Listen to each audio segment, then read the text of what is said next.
Kinumpirma ni Senador Panfilo Lacson na merong hakbang minorya sa Senado para sa pagpapalit ng liderato. Ang sabi ni Lacson, gusto lang anya ng minorya ng fresh start at ibangon ng Senado. Nakatutok si Dano Tingkungko. Solid ang 11 minority senators na iluklok si Senator Sherwin Gatchalian bilang Senate President ayon kay Senador Ping Lacson.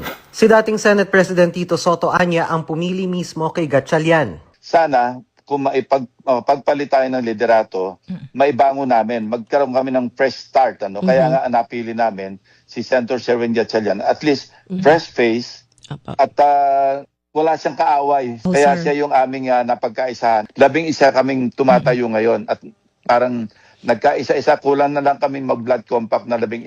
Hindi kami papayag na hindi si Sherwin Gatchalian ang maging ang mahirang na Senate President. The Senate of old, sana maibalik. Sa ngayon, nasa 11 lang ang miyembro ng minorya habang 13 ang majority senators. Kailangan ng grupo ni Lacson ng 2 majority senators para makuha ni Gatchalian ang Senate presidency.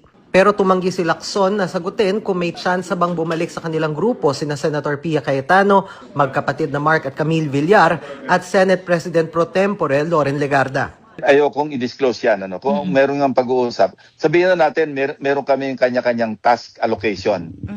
Kasi yan ang amin na pag-usapan. Kung may toka-toka, hindi na para sa akin i-disclose. Mahirap maghusga eh. Alam mo, sabi ko I don't want to delve into personalities. Ang sa amin lang, ang bottom line, ang non-negotiable, si Sherwin Gatchalian ang magiging Senate President. Dagdag ni Lacson, maaari rin namang manatili si Cayetano bilang Senate President. Pero posibleng mangyari yon. And that would be an awkward situation kasi lame duck yung Senate President. Siya lang yung mag-open ng session, magpe-preside. Pero pagdating sa botohan, maski anong motion yan, at nagkaisa yung 11 na majority, the new majority of 12. Yes, sir. Napaka-awkward ng position ng Senate President. Parang kahiyahiya na yung kanyang posisyon. Nakatayo lang siya doon, nawala naman sa majority. sakaling maluklok si Gatchalian bilang Senate President, sabi ni Lacson, hindi problema na maging presiding officer ito ng impeachment court.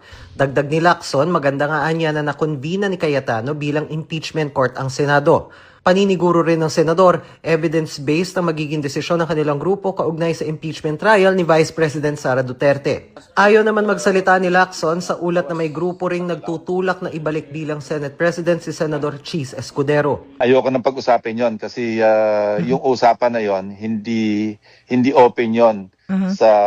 Kaya ayoko mag-disclose kung ano yung information na